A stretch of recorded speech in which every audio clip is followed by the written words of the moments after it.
La question des femmes est un enjeu hautement politique. Il est vital d'établir des fondations pour les collectifs de femmes et les aider à élaborer une stratégie globale de travail. Et cela peut être possible que dans une dynamique de coopération politique, culturelle et sociale entre l'Europe et les pays méditerranéens.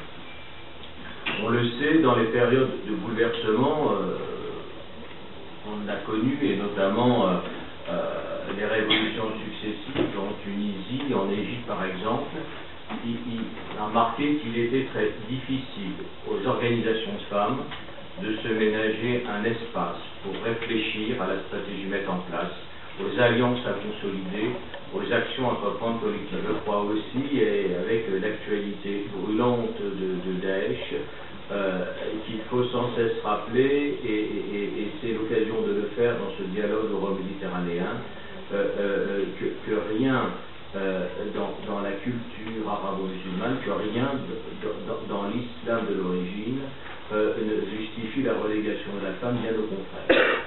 Rappelez en permanence que le prophète Mohammed, replacé dans le contexte de la péninsule arabique du 7e siècle, était un progressiste, un humaniste et un féministe.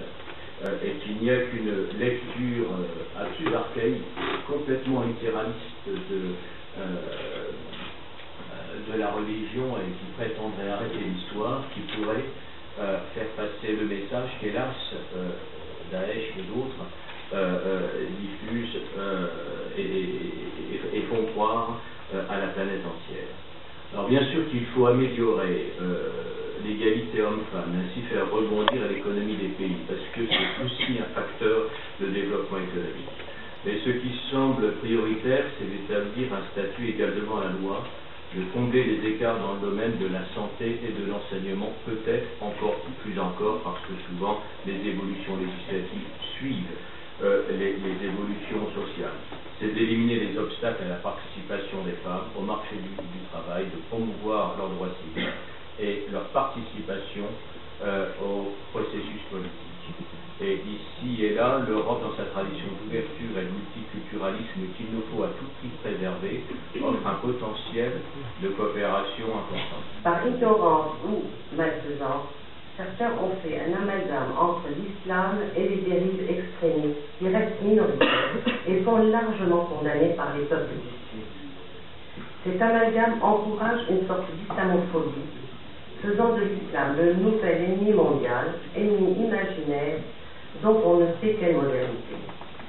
À cette méfiance est venue s'ajouter, au mépris de ceux qui pensent que la Méditerranée est un mur, une barrière entre les peuples et les civilisations. Je ne veux pas polémiquer, mais je pense à ce que disait la chancelière Angela Merkel lors d'une conférence de presse à Berlin en décembre 2007, quand elle n'hésitait pas à déclarer « Pour une Européenne du Nord, la Méditerranée est une frontière.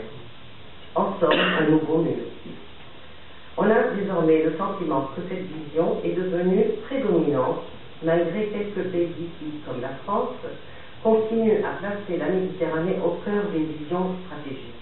Les travaux qui se déroulent aujourd'hui et ceux du Conseil de l'Europe, notamment pour les pays de voisinage, plutôt méditerranéens, ont un point de convergence très fort. La FACOM, c'est donc l'Association des femmes arabes de la presse et de la communication, fondée en 2006 pour regrouper des femmes qui travaillent, comme son nom l'indique, dans les médias ou la communication, qui s'intéressent aux arabes ou françaises ou européennes, mais dont l'intérêt, le centre d'intérêt est la situation dans le monde arabe ou la situation culturelle, économique et politique.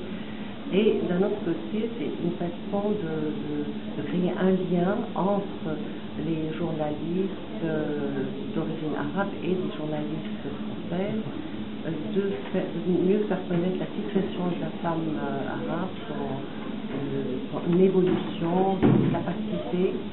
En fait, on a une image tout à fait négative de la femme arabe en général, et à travers notre association, on montre que nous sommes que nous sommes présents dans la société, qu'on est cultivé. Je suis maintenant intéressée, c'est le fait que je suis en train de passer un doctorat en économie et en humanisme.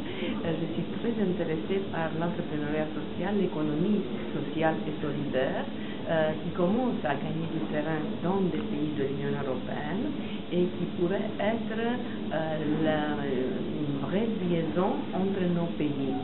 Parce que l'entrepreneuriat social est privilégié ce côté de l'économie.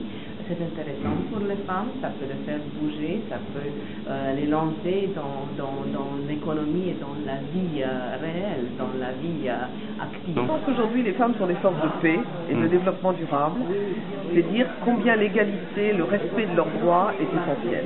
Et si l'on veut construire une civilisation nouvelle, et notamment dans cette zone géographique de l'Euro-Méditerranée, eh bien cela passe par la reconnaissance des droits des femmes. Je dirais que le moment est venu. Et plus encore par leur émancipation totale sur le plan professionnel, sur le plan politique aussi.